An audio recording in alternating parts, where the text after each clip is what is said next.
All right, we are back. We have a lot to talk about. This is the Lineup Podcast. I'm Dave Prodan here with Mitch Salazar. Event number 9 on the 2025 WSL Championship Tour season, the Viva Rio Pro, presented by Corona Cero, finished over the weekend with California's Cole Hauschmund and Australia's Molly Picklum taking away their first event wins of the 2025 season. Next up on the CT is stop number 10, the Corona Cero Open Jeffreys Bay, in just a couple of weeks. But before we get to the world's best surfers at one of the world's best right-hand points, we are honored to be joined with our friend Mitch from on the ground in Brazil. Mitch, how are you doing today? Yeah, doing good, Dave. Appreciate it. First of all, it's been a few events this year where you've finished literally on the final day of the waiting period. Props to Tours and Comps. They waited till the very end. We made sure that we were getting the best waves. And, yesterday was one of the best days I've ever seen at Itaúna. Perfect peaks, good wedges too. And, when the sand really got to the bottom part of the tide, to me, the bars are really good. And it just goes to show you how high performance this wave is, how consistent it can be, and why it's delivering every single time we come here for a championship tour event. But really nice to see some new champions too. We have brand new women's champion and brand new men's champion. It's a good point. And big win for waiting periods. Anytime the WSL gets some folks coming in from finance, they're like, I don't understand. Why do we have waiting periods? It's like, well, this is exactly why the season's proving out the point. And a really good note on new winners at this point in the year. It is kind of two ways that ball can bounce. You can kind of calcify those front runners and they can kind of establish their dominance heading into the world title end of the season. Or we can get what we're getting, which is kind of like a mixed bag. But let's get into it, Mitch. What do you got for winners and losers from the Viva Rio Pro? Yeah, it should be a pretty obvious one to me. It's, the women's top 5 outside of Molly Picklum. Everybody loses the elimination round. And, props to the wild card, Arena Rodriguez. She knocked out Gabby Bryan, who was leading the rankings coming into this event right here in Rio. Betty Lou Sakura Johnson, Isabella Nichols, victims of the elimination round 2. Back-to-back champion, our defending champion, Caitlin Simmers, also went down. And, it was just surprising, but in the end, as Chris always says on the broadcast, that's Saquarema. Like, you don't know what to expect. Tide gets high. You have the backwash involved right here, too. And, of course, with decreasing or increasing swells, you either get pulled too far out back or too far inside, thinking that, a certain wave might be out there in those 20, 30 minutes you have in the heat. But unfortunately for 4 of those women, it wasn't the case. And for Molly, perfect scenario, she had the opportunity to take the lead with all 4 of them out, and she achieved that goal, Dave.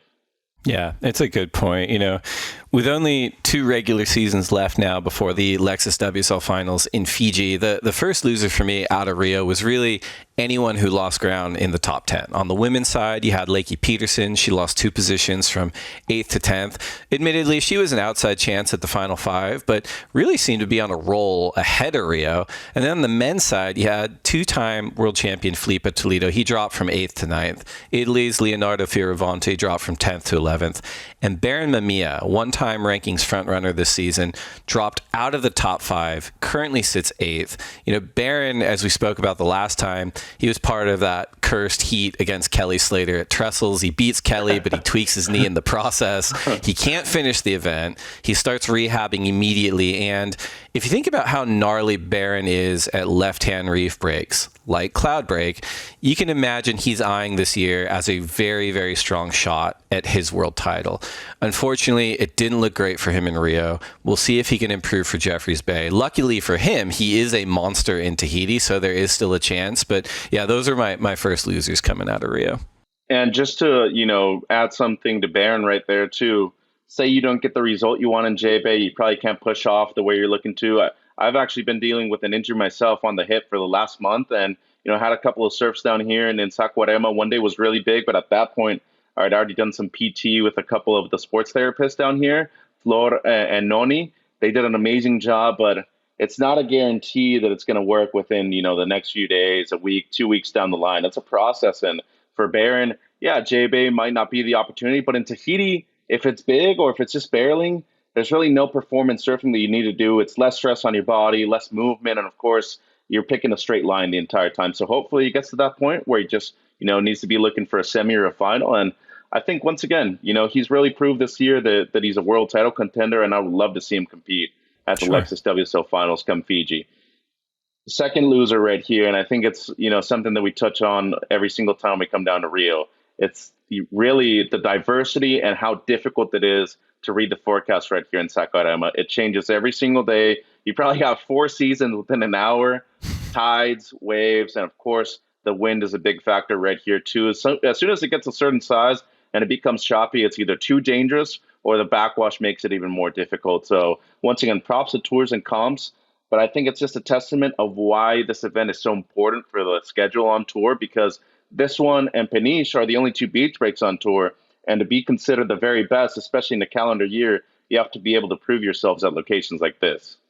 Yeah, it's a good one. It's actually related to my second loser coming out of Rio, which was just the backwash, right? And maybe, Mitch, you can explain this to civilians like myself. As far as Saquarema goes, the conditions this year were relatively clean, relatively rippable. There were some lay days in there, but on the run days, pretty clean. And yet this element of the backwash, it kind of occasionally provides some really high-five moments, but more often than not, it really seems to plague the timing and potential explosiveness of even the world's best surfers. So what gives it this break in particular, Mitch? Yeah, it's really just the way the beach is developed. And it happens a lot more on the right, which is really the alley right there that's closer to the rocks. You don't necessarily see it a ton on the left, depending on the swell direction, but I saw it a whole lot in the afternoons on the right-handers. I mean, I think it was the one heat that Molly Picklum was able to make it through to the into the semifinals. The second day we ran, and I'm just thinking to myself, that's the person who won the event. If she's struggling out there, imagine just the average Joe. And in the end, it comes down to timing at this wave more than anything. But even with that mindset, if you're not in a grind kind of process and looking to get a couple of fours, a couple of fives just to be able to make the heat, then you're probably not going to do very well out here. And that's why we had both champions, Cole Houshman and Molly Picklum. They were the two most adaptable surfers out there in the lineup. And that's actually my third loser. It's a lack of adaptation, because you go into this event thinking, okay, just another regular beach break. It's heavy. I know it kind of has that Hawaii style power, but if you don't have the ability to adapt in 30, 40 minutes out there, then what's the whole point of even competing in an event like this? The reason you go through the QS is to be able to prepare yourself for situations like this, and knowing in advance that it's a beach break, it's complex. You got to bring the right boards. You got to bring a multitude of boards too, and that's why this event is not only on the CT, also on the Challenger Series, to be able to prepare you once you get here. Yeah, no, it's a really great point. Third loser for me coming out of Rio were actually the Brazilian fans that were looking for a hometown winner, right? You got huge shout out to Luana Silva, looked great all event. But the rundown for the other Brazilians in the event, Miguel Pupo, semifinals, very respectable. Iago Dora, quarters. Italo Ferreira, quarters. Felipe Toledo, round of 16. Alejo Muniz and Saquarema local boy, João Chianca, round of 32. You know, the Brazilian fans, they are passionate. They're well-informed. It's really like a high IQ surfing audience. I'd say it's only really rivaled by like the Australians. And that place goes off when one of their own takes home the win on sort of their home beach. But wasn't to be this year. Bummer for them, but awesome show from everybody all the same. So yeah, that's my third loser coming out of Rio. Who do you got for the winners, Mitch? Yeah, I mean, first winner to me is somebody who we've talked about all season long, but in the last 5 events, he's only lost once before the semifinals, and that's San Clemente's Griffin Colapinto, our runner-up on the men's side. What an incredible turn of events after having a lot of close heats in the beginning of the year, not making them, maybe doubting himself even a little bit, and especially at certain events where he was dominant before. 2-time champ in Portugal. He had won before in Punta Roca in El Salvador. Loses out early right there. He's probably thinking to himself, what do I need to do just to be able to make a heat at this point? And, a cut was really the thing that we were looking at, right, Dave? Right, Same thing with Italo a few years ago. And, survives the cut. After that, though, doing well at Bells. Look at what he did over at home at Lower Trestles. And, of course, here making another final where he just come off of a final against Jordy Smith and WA and Margaret River as well. So props to him. He's up to number 6 in the rankings right now. We have Jeffreys Bay, where he's done very well in the past. He's made it into finals day before. And, of course, in Tahiti, we all know how good of a barrel rider he is. And pressure's off not having to compete at home in the Lexus WSL finals anymore. You already proved your point during a regular season event. You won the event as a regular season event in Fiji last year. So really, it's a world of opportunity for him. Whether you're the 5 seed or the 1 seed, a possibility of a world champion from California is definitely something I see in the future. It's a great point on these like world title contenders that get very close to kind of touching the stove with the cut. You mentioned Italo before and Griffin this season, and their ability to bounce back so quickly is they're like, this isn't who I am. I'm here to be like winning events and winning world titles, and it's a really great parallel. And not dissimilar. My first winner from Rio are actually just the San Clemente boys in general, right? You had Griffin and Cole. They're in the final. Cole came away with the big win, and then Matt Biolas lost surfboards. They're based in San Clemente. All but seal up their three-peat as CT Shaper of the Year on the Vissla CT Shaper rankings. They got Griffin and Cole in the men's final, Iago in the quarters, and then both women's semifinalists in Caroline Marks and Erin Brooks. Obviously, everybody rips on tour, but I don't know, maybe there's something about the San Clemente beach breaks and the Rio beach breaks that added up. You got 204s, San Clemente Pier, T Street, Lost Winds, Riviera State Park, and so on. I know they're not what they used to be, but maybe, Cole's win and Griffin's final and, the way that Lost Surfboards is performing, maybe it's a big boon for the Bring Back Our Beaches Sand campaign and get some juice going for that down in San Clemente. No, you're 100% right. And not only right there in San Clemente, they either go north or they go south. They got plenty of beach breaks and options right there, too. You go to Oceanside, you go to North Orange County with both Newport Beach and Huntington, where they have a plethora of both amateur and professional events, too. So you're accustomed to surfing beach breaks like this. And no, you're totally right. I mean, for Haushi, I'll just go straight into him as one of my winners, because for him, imagine growing up in so many of those different waves, and your style maybe doesn't necessarily translate to a lot of events that you're probably thinking he could potentially win. Now you come into a wave that matches power with power, and not only that, an open canvas too. So he gets the opportunity to let loose, and more than anything, be comfortable with the surfing ability on the right equipment too. That's something I've really seen with his relationship, both with Matt Biolas and with Gian Bernini, the team manager. Props to Gian. He did an amazing job down here with the Mayhem boys. He was on site every single day. And not only that, taking care of them at their house too. But yeah, I think Haushi's really allowing himself to surf the way he wants to now, freely. It seemed like the cut was something that he was pressured by too. Really close heat in El Salvador, remember? I mean, it was a tiebreaker that he had against Alejo Muniz over there at Punta Roca. Makes it all the way to the semis, was looking for a good result that lowers at home. He got it, defeated Jordy Smith, who was still number one in the world at that point. And as of right now, he's got a second event win in under 2 regular seasons so far. So props to Haushi. He's really turning into one of the greats, I would say, out of San Clemente.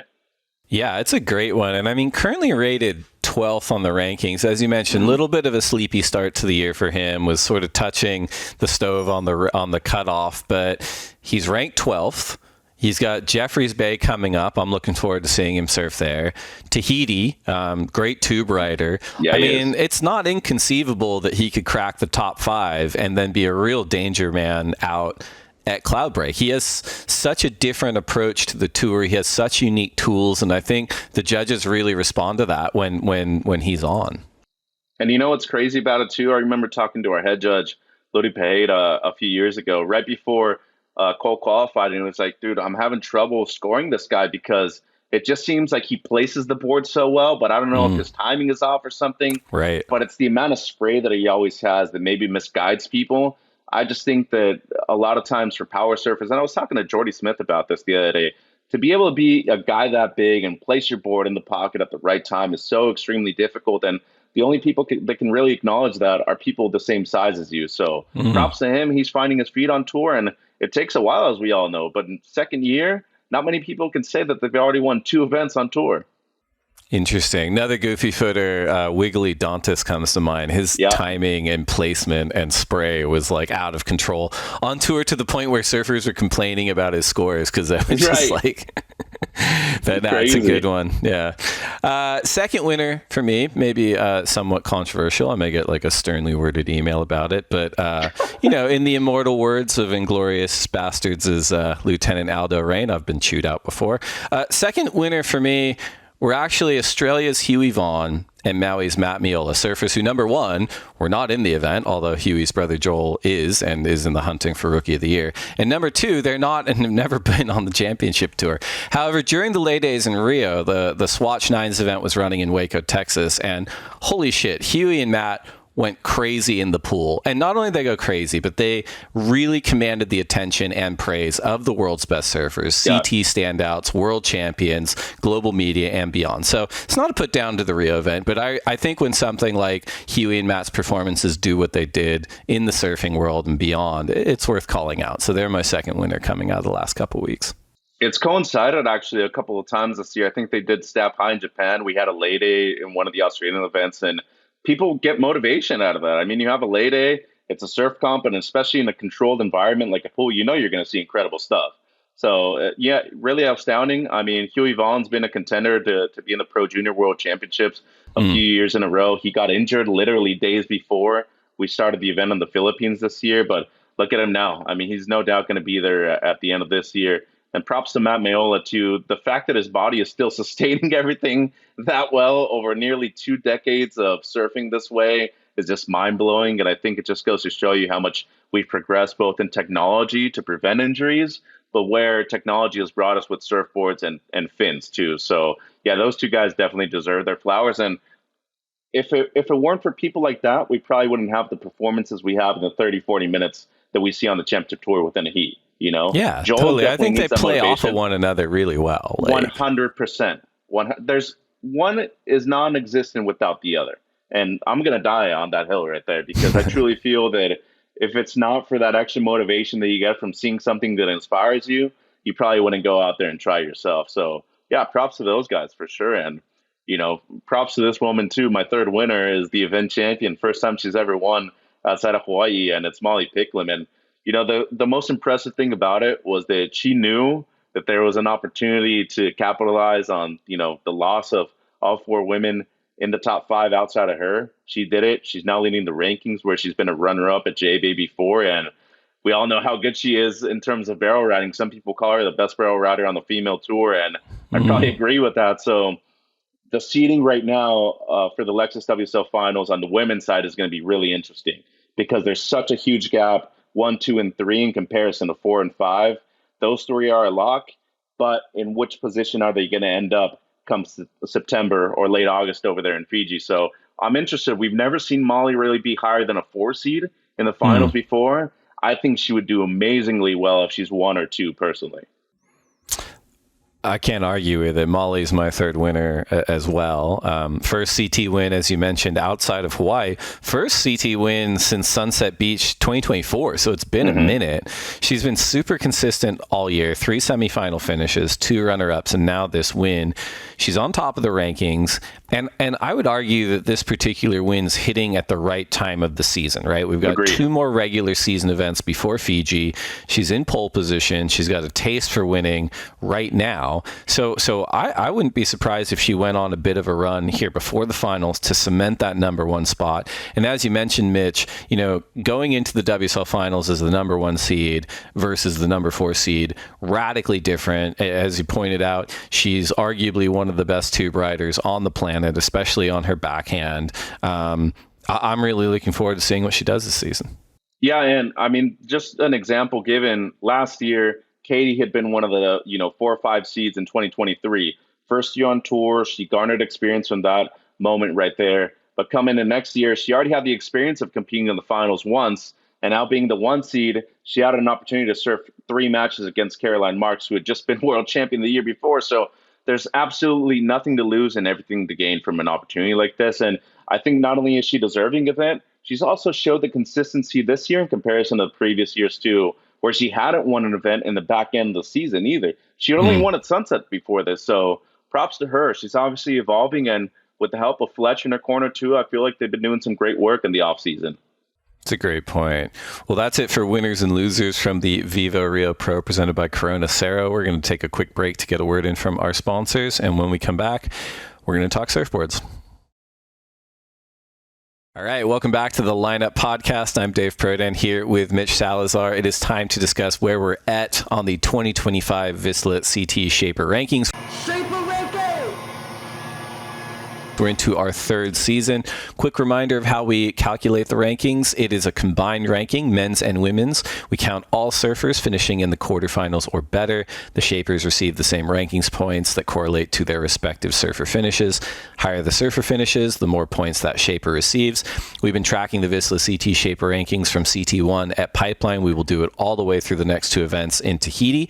And in addition to being honored as the 2025 CT Shaper of the Year at the WSL Awards, 2025's Vissla CT Shaper rankings winner will be gifted an overnight stay and surf at Surf Ranch Lemoore, courtesy of the Kelly Slater Surf Ranch and the WSL.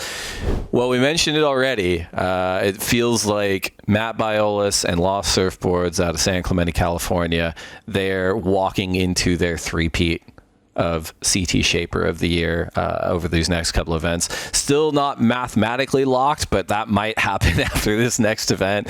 I have a hard time imagining anyone challenges something wild would have to happen, but they're just too good. We've been talking about them all year. The depth of their team, both on the men's side and the women's side, they're not just putting up the numbers. They're not just taking the surfers' agency and having those surfers gravitate towards Lost Surfboards. They're putting up the wins. They're putting up the results. And, you know, if you take a look at the combined rankings right now, we've got Lost out front, Sharp Eye in second, DHD in third, Channel Islands in fourth, JS in fifth, all awesome programs. But then you look at the breakdown of the men's and women's rankings separately. Lost historically has had such a strong women's team. They still do. They're way, way out in front. But at this event, they actually leapfrogged over Sharp Eye on the men's only rankings as well. So just a huge performance, both men's finalists, Iago Dora, both women's semifinalists. I don't know what else there is to say at this point, Mitch. What were your observations from on the ground there? Yeah, first of all, it was really cool to see both Gian Bernini from Mayhem and Yufu Penrose from Sharp Eye. He was the team manager. You know, he's been the team manager for Sharp Eye for a good number of years. He actually lives in Southern California himself, too, but did an amazing job with Jake Marshall, Luana Silva, obviously making the final for them as well. But, you know, I think their absence of Felipe at this event probably cost him the lead on the men's side. Four-time champion at this event. We all know how dominant he has, the best record here ever in the history of the Rio Pro. And of course, in Saquarema, he's the king of the place. But this year we have a brand new champion. Mayhem had both men's finalists, Griffin Colapinto and Cole Hauschman. And then on the women's side, they had two semifinalists too, Erin Brooks, Caroline Marks. And the big difference this year, once again, they were able to get another strong surfer on the women's side, and that's Betty Lou Sakura Johnson. I know she didn't do well at this event right here, but she already has 2 wins. Outside of that, she's also made it into finals day multiple times. And Gabby Bryan's also having the best year of her life. So you lose Carissa Moore. She's, you know, still in her leave of absence. We'll see if she even returns to competition eventually. But on the men's side, dude, Iago Dora has been leading the charge for them all year long. Now you have the resurgence of Griffin Colapinto. Cole Hauschman could potentially make a run for the World Championship in these next 2 events as well. And let's not forget about the guys in JS too, who hadn't been even in the mix in the top 5 in the first 2 years of the system. And they're still remaining in number 5 at the moment. So props to them. 83,530. I know it's not a huge amount, but they've slowly developed their program a lot more. And that has a lot to do with Miguel Pupo. Props to him. Best result ever here in Rio. Made it to the semifinals for the first time, Dave. It's a great one. Another note on JS in Rio was that current men's frontrunner Jordy Smith collected a quarterfinals result riding JS surfboards. I actually got a few notes from the boys at Law saying, like, well, I think he was riding like a Mayhem in the quarters, but as we kind of calculated, he was riding the JS in the round of 16. It's the surfboard that you won your last heat on that gets you the result. So they were gracious in being updated on that. But it's another point. I mean, like, we mentioned it before, Jordy's collected results for 3 different board companies this year, and Smith Shapes, his own label with his father, Graham, JS Surfboards, and then Mayhem. You mentioned Sharp Eye, so that Marcio Zuvi, one of the best shapers on the planet, Yufu Penrose, their team manager, historically, and I think in the last season and a half, they've struggled on the women's side, right? Joanne Defay, she's taken the season off. Tatiana Weston-Webb, she's taken the season off. But they actually posted probably their strongest result ever on the women's side, with Luana Silva picking up a runner-up finish. Tatiana Weston-Webb came back as a wild card. She picked up a quarterfinals finish.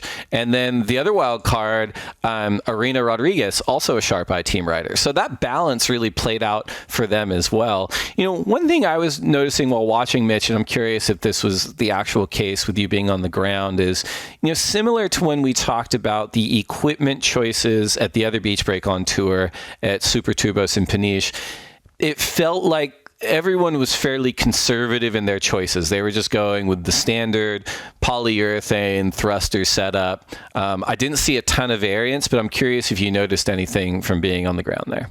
Yeah, probably only two people where I saw that. It's the open-mindedness, as you said, of Jordy Smith. He rode two different JSs throughout the event, was riding the Mayhem in the quarters, but as you said, points count for the last heat that you won. So that was in the round of 16. He was riding Jason Stevenson's board. He was just switching up his size more than anything. So the length went and tried a 6'3" on one of the lay days when it was smaller, just to get things going with it and feel it out. Ended up riding a 6'2" in the end, the majority of the time. Jake Marshall was on his trusty 77, which is the best-selling model of Sharp Eye, but it was a PU the entire time. Now, the one variant was Cole Hausman was on a F1 model, which is a great model, but not one of the best-selling from Mayhem. Really high performance, maybe not as bladey up in the nose, so just a bit more volume for him. Fits his style really well. But the one that he rode in the morning of the finals against Jake Marshall in the quarters was actually a Brazilian blank. That was an EPS. So the stringer's a bit different. It's more of a carbon wrap down the middle. And then he eventually transitioned into a normal PU in the afternoon, which was both the semis and the final for him. And of course, just adding more stability with a bit of a lower tide, fuller tide, he was on the EPS epoxy, which was a Brazilian blank. Right. I think I heard maybe it was Cote mention that Italo's Patterson was an EPS core as well, too. I know he's got that cool spray on it, but I'm not sure if that's the case throughout the entire event. It's actually like a blend that they have right here, Tico and Teco from Silver Surfboards. They make most of the Timmy Pattersons down here in Brazil, and they make a large portion of Italo's boards throughout the entire year. But he was riding the same board that he was at Lowers in that heat. He traded it out because he wanted more of a feel of PU during the heat that he lost to Ethan Ewing. But yeah, it's like a carbon mesh within the actual laminate. So instead of just going full carbon on top, it's actually glued together with the actual epoxy resin. And what it does, it just has a little bit more spring, and, it's a bit different in terms of texture too, but you have the right fins, especially in terms of the right beach break too, things going to work. But I think that day alone, we were increasing the swell throughout the day, and yeah, just with the tide dropping too, you wanted something just a bit more stable. So I understand why you wanted to switch, but in the end, it just seems like PUs are the better option on a lower tide out here. Makes sense. Now, let's do some more psychology, Mitch. I'm going to put you in the BetterHelp therapy chair here. Well, the therapist chair, because I want you to speculate. We talked about Cole Hausman and how he's physically a different kind of surfer. His approach is different. I think that point of difference is really playing out in terms of results in a lot of ways, right?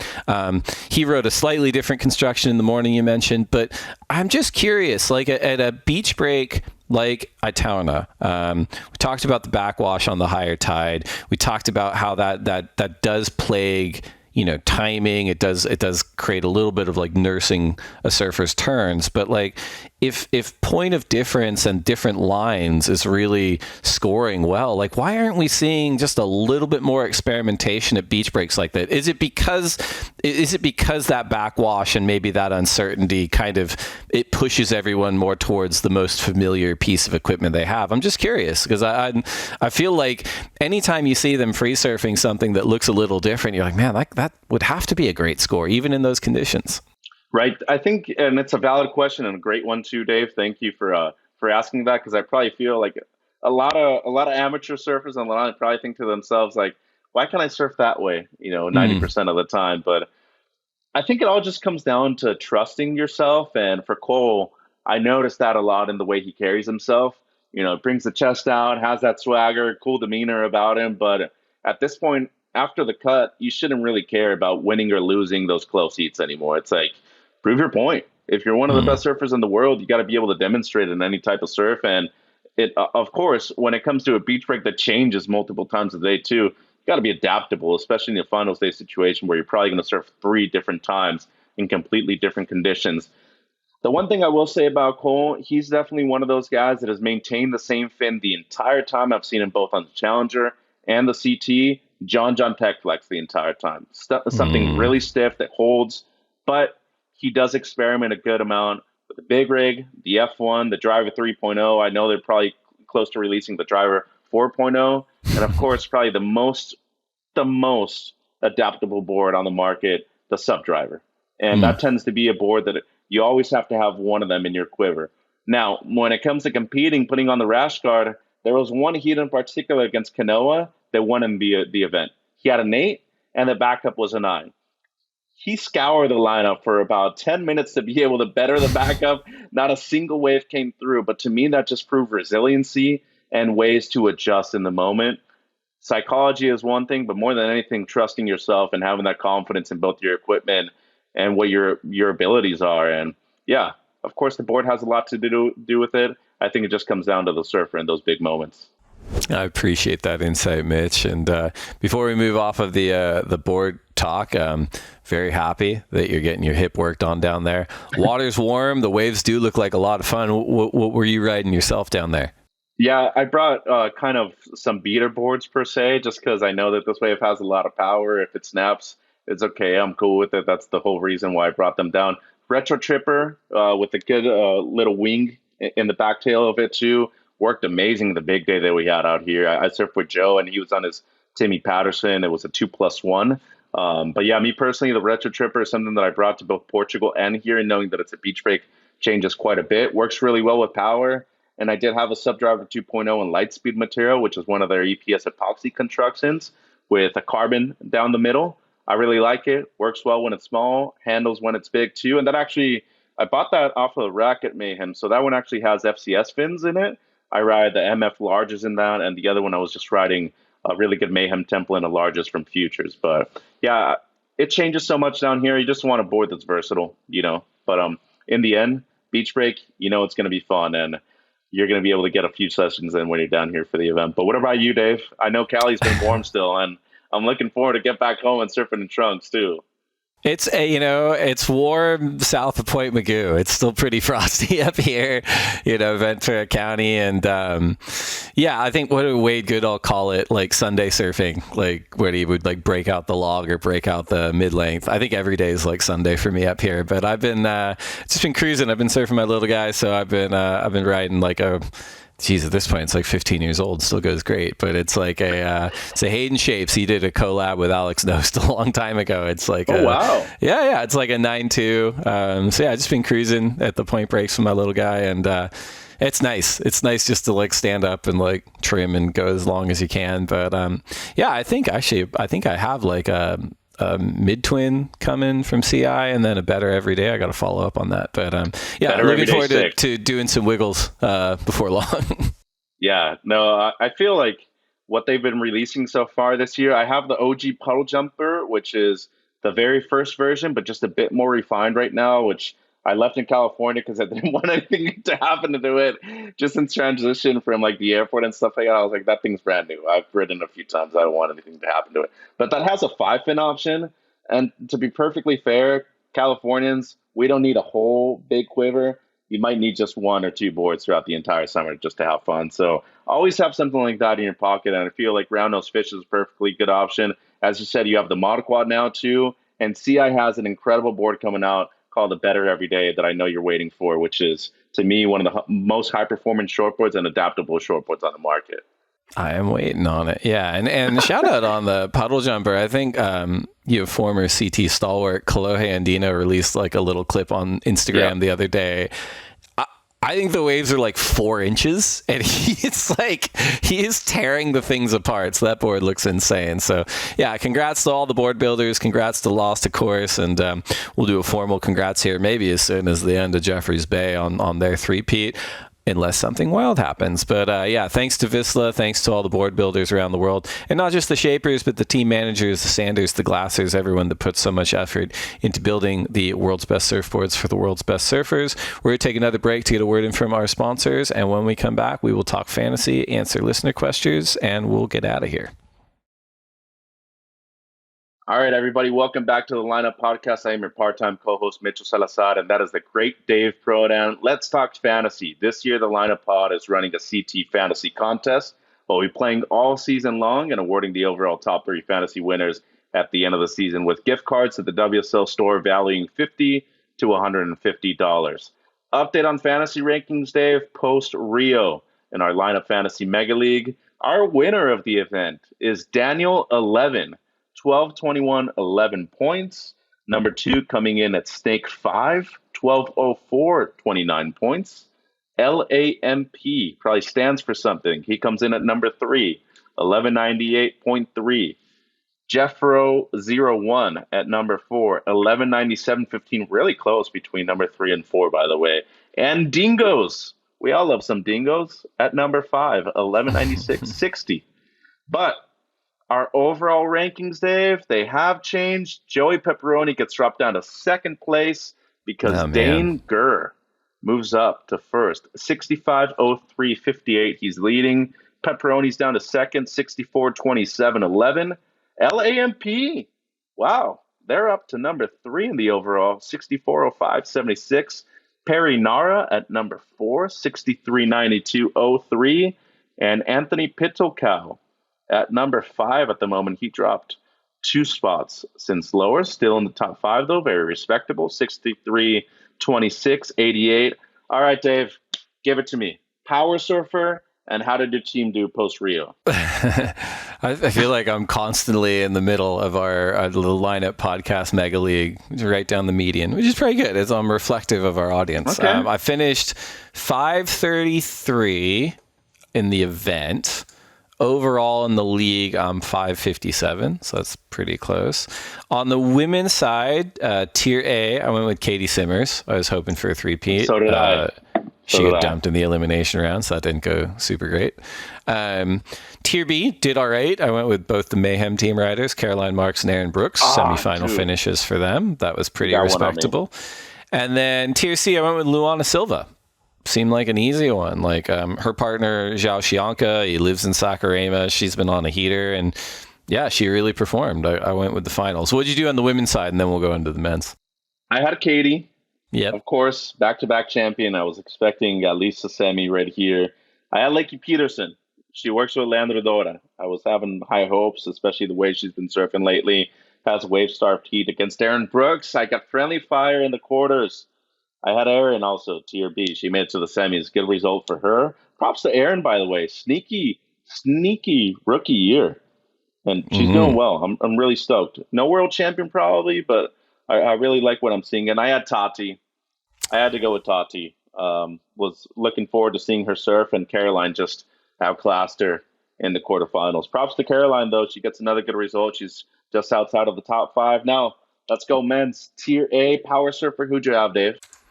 Tier A power surfer. I went with Iago Dora as my power surfer and Idolo Ferreira as my second Tier A. I don't think those were super controversial picks, but they bowed out in the quarters, as we talked about. Tier B, I went with Jack Robinson, Leonardo Fioravante, Felipe Toledo, and Joel Vaughn. All 4 of them got bounced in the round of 16. And then Tier C, probably a couple curveballs, but I felt like they were like inspired picks that didn't pan out for me. Marco Minho and Pedersen Crisanto. Remember Pedersen when he was on tour? I just think he's like a really good surfer. Then Marco, I kind of thought beach breaks in France, beach breaks in Saquarema. We might see something explosive. They both got bounced in the elimination round, so probably not the best showing out of my men's. But who'd you have, Mitch? I had Iago, power surfer, of course. No shame in that loss in the quarterfinals. I had my good buddy, Kanoa Igarashi, was coming off of the final over there at Lowers. He loses to eventual champion Cole Hauschman in the round of 16. Tier B, Jack Robinson had a couple of moments, had one sick barrel against Rio Waida in the elimination round. I had the winner, Cole Hauschman. Props to Cole. did very well. 151.38 points, by the way, just from Cole Houshman alone. So awesome Great to see pick. there from the big goofy footer. I had Joel Vaughn loses a close heat to Ethan Ewing, round of 16. Had one sick alley-oop. Wanted to see him do another style of air, though, after Huey's inspiration in the pool. Connor O'Leary, he loses out quite early. I thought the waves match his power very well here. He didn't get the result that probably he was looking for. Marco Mignon, same thing. And just want to say one thing about Marco. I spoke to him after he lost, and he was like, you know what? I'm still having a ton of fun. I'm enjoying the process, but I don't feel the same push or motivation post-cut. He feels like he needs inspiration to be able to perform. And I told him, hey, write things down. Short-term goals during the event, short-term goals during the year, and long-term goals also for the entire season. And he was like, you know what, dude? I'm going to take you up on your advice. I got to start doing something more like that. So I think Marco's going to have a good bounce back at J-Bay. They were going to leave pretty soon, and they're going to score over there. I already saw the forecast, and it looks really fun. Look at that. I made a joke about the BetterHelp therapist, but you're doing it in real life, Mitch. Hey, well, we both have degrees in sociology. We try to help people out, right? So you gotta study the environment and try to help anybody along the way, especially when they're your friends. I mean, why wouldn't you? He's got a little bit of the like high school grad gap year because he's so young and he's a rookie and he's like, hey, I graduated, I'm safe, I'm gonna cruise. Right. But you're right, like, you know, you can have a gap year with goals, man. What's the freshman 20 is what they call when you gain that weight, like in your freshman year or something like that? Or the freshman 15, I don't know. But unlimited food court. Yeah, no, I feel you. Well, and I also had Al Cleland. You know, he wins his opening round heat. To me, it was one of his best performances throughout the year so far. And then loses a narrow one to Yagodora in the round of 16. But once again, it just doesn't seem like he can overcome those big names in the round of 16. I still want to see him crack the quarterfinals. He has 2 events left this year to potentially do that. But overall, I'm excited to see Al at both those events. You know, like J-Bay, hopefully it's firing. I want to see how he goes. And then we just have like Teohopu, man. Like, and he is like proven on and off tour that he goes. Like, I'm excited to see what Al does in these next couple events. I was about to say, to me, overall, this rookie class is still one of the best I've ever seen. You know, look at the 3 guys that requalified, Marco, Joel, and Al. They all had big moments in pre-cut events and now post-cut events. You know, they're still finding their groove. And you're coming up against top seeds who have a lot more to gain out of it. You know, people that are making a push for the World Championship as a rookie. Yeah, you probably have those aspirations yourself, but it's very unlikely that it's going to happen in your first season on tour. So just keep hacking at it. And if it happens, cool. And if it doesn't, well, you always got 26 and you got to learn from your mistakes and make those adjustments on the fly too. So I expect them to do very well in the next 2 events, especially, as you said, Alan in Tahiti. We didn't see him in the box, unfortunately, but I feel like if you get him in Tahiti, if you're his opponent, you better watch out because that's a motivated dude right there. I like it. Yeah, I want to say a big thank you, though. All of our listeners, seriously, you guys are doing amazing. Thank you for writing in your questions, but just participating in fantasy is huge for us, Dave. And, you know, what's in store? We got exclusive Yeti and WSL gear, signed jerseys, a lot of other cool stuff in store. And make sure to set your event before every event now, because the opposite of what the pre-cut events are, this event right here, J-Bay, is going to be huge. Time zones are very different for a lot of people worldwide. Make sure you have it at least a day in advance as well. But just a couple of sleeper picks for yourself. Anything you saw at this event in particular, Dave, in Saquarema, it really different to any other stop we've had on tour so far? It's a great question. I mean, we kind of covered a lot of it. I think less so what I'm seeing out of Saquarema, but more at just like this point in the year, right? The only thing that matters to these surfers are the final 5.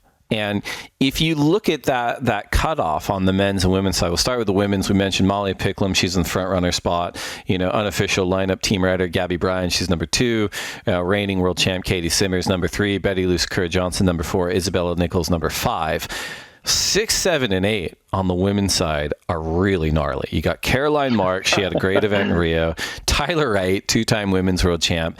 And then Erin Brooks, who won Fiji last year as a wild card. And the spread at the moment between Isabella Nichols in 5th and Erin Brooks at 8th is less than 5,000 points. So I think that particular group is going to be really interesting to watch over these next few events. And then on the women's side, we talked about Jordy Smith. He's number 1. Iago Dora is number 2, Kanoe Igarashi is number 3, Italo Ferreira is number 4, Ethan Ewing is number 5. That is a super gnarly WSL Final 5 on the men's side. But just outside the cutoff, Griffin Colapinto at 6, Jack Robinson at 7th, and Baron Mamiya at 8th. The spread between Ethan Ewing at number 5 and Baron Mamiya at number 8, again, it's about 5,000 points. So with 20,000 points on hand in these last 2 events, a lot can happen. I'm really looking at that like number 4 through number 8 space on both sides. But what about you, Mitch? Was there anything that stood out to you in Brazil that you're going to keep an eye on, both at J-Bay and Tahiti? You know me, I'm a big stats guy, and I feel like the stats at this event let me down so bad. I was just based on that, throughout the majority of it. But I like surprises, and it was really cool to see. Once again, I think having new champions is always good. It just goes to show how good the tour is and how concentrated it can be on certain surfers at a time. But that goes to show that you can prove yourself at any given moment against the world's best. And we've seen that against Jordy Smith the last 2 events. We saw that against Italo with Ethan Ewing, who had already made a final right here, made it into the semis. And now for Griffin Colapinto, that's 2 semis in a row right here in Rio. So props to him. He's had a huge bounce back this year. Molly Picklum on the women's side. Really like what I'm seeing from Erin Brooks. A lot more of a competitive strategy, I would say, rather than just focusing on her talent, believing in herself a lot more too. Lulu's had 2 runner-up performances this year. Really proud of her, and just to be able to see her growth and elevation and confidence. J-Bay advice, though, don't discount the goofies. Connor O'Leary, Italo, and of course, my guy, Iago Dora, who is still in the top 3 conversation right there. On the women's side, Lakey Peterson, former champ, got to watch out for her. And I definitely do think that Caroline Marks has a lot more to prove just outside of the top 5. But let's go into our listener questions now, Dave. Probably our funnest segment out of our episode. Remember, if we don't get to your episode today, you can always write in at the Lineup Pod, and we will answer in our DMs as we always do. Let's get straight into it, Dave. At 4 Andrews, have women become more exciting to watch than men now? I mean, that's an interesting question. I think it all kind of comes down to like eye of the beholder stuff. Like, I think some people like watching the men more, some people like watching the women more, and that's not me politicking. I just think that's the truth. I think, in terms of narratives, right, as far as this season goes, we've talked about it. I think, Katie Simmers as the reigning women's world champion, so exciting last year, had a great start to the season, has still had a great season. She's number 3 in the world, and I think we've said it before on this podcast that she might be the most exciting surfer on the planet right now. Gabby Bryan's had an amazing year, Molly Picklum, Betty Lou, Isabella, everybody. I think if you look at talent that has left the women's tour in recent years, right? We have Steph Gilmore, 8-time world champion, still on sabbatical. We've seen her here and there, wild cards. She still looks amazing. I truly think Steph has like nothing left to prove, not to herself, not to anybody else. We'll see if she eventually comes back, but 50-50 in my opinion on whether that's true. Carissa Moore, another one, like, congratulations to her and her family. She got a beautiful baby and really seems to be enjoying motherhood right now. I don't think she has anything left to prove to anybody either. So you take those 2 and they've been subtracted from the tour, but the talent that's moved into that space, the aforementioned talent, is really, really exciting. I think if you contrast that, and this is just my personal opinion, on the men's side, when you look at John Florence, 3-time world champion, having a sabbatical, Gabriel Medina, 3-time world champion, had an injury this year. Again, I don't think they have anything to prove per se, but maybe they have more to prove relative to a Steph and Carissa. And the tour does feel on the men's side like it's missing a couple pieces with them gone, just right from my fan hat. So I don't know if that's a great answer to the question, but I think that the talent that's filled that vacuum on either side, it's a little bit stronger on the women's side than the men's, which is an insane thing to say because on the men's side, you still have like those top 5, Jordy Smith, Iago Dora, Kanoe Igarashi, Italo Ferreira, Ethan Ewing. The talent's insane on the men's side, but I do think it does feel like you throw in a Gabriel and John on the men's side, it becomes something supernatural. I don't know. That's my 2 cents. What do you think, Mitch? I think those two men are disruptors, and Medina probably still wants to prove something. He doesn't have anything to prove, but he Mm, still wants to prove something. I know that for a darn fact. Like the guy's right. just, the alpha in the room. Anywhere you go, he wants to be able to prove that he's the best in the world. John proved last year that he can win in that format, and props to Mm, him. Like at this point, you've already done all your free surfing stuff. You have your enterprises. You're traveling with your brothers, with your family. It's like, dude, go be a father, go be a husband, and right. just enjoy your life at this point. Now, the vacuum or that gap on the women's side, I probably say has bigger shoes to be filled. And I think Mm, that's why so many eyes are on the women's side of the field, just because of Caitlin Simmer's impact. I still go back to the fact that she is the most important surfer on the planet at the moment. She's right. attracted a lot more attention to the women's field, and I think she motivates a lot of people to try to beat her in that sense too, because you beat Caitlin Simmers, you're one of the best surfers on the planet. There's no doubt about that. But I also think the elevation of a lot of other talents on tour. Sakura, definitely one of them. We all knew how talented she was before she qualified. She had won multiple challengers. Now she's won multiple CT events within the same season. Gabby Bryan finally getting to the point where she could become world number one. She held it for a good period of time. Molly Picklum now becoming more consistent, winning outside of Hawaii. But also, Isabella Nichols has been a big wild card this year for me.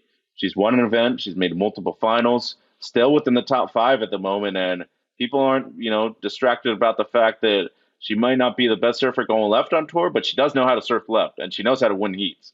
So she ends up being the top five seed. She definitely has the endurance to go multiple matches during a day. And yeah, I think it's all coming down to perspective. But in the end, I think both of them are super exciting. So just props to everybody. Thanks for watching the tour, because that's really, how we do things around here. And really want to appreciate everybody who writes in too, because some really interesting questions we've had the last few episodes. And one of them, our final question, actually coming from a potential, I would say, potential dream tour destination in the future from at Macaronis Resort.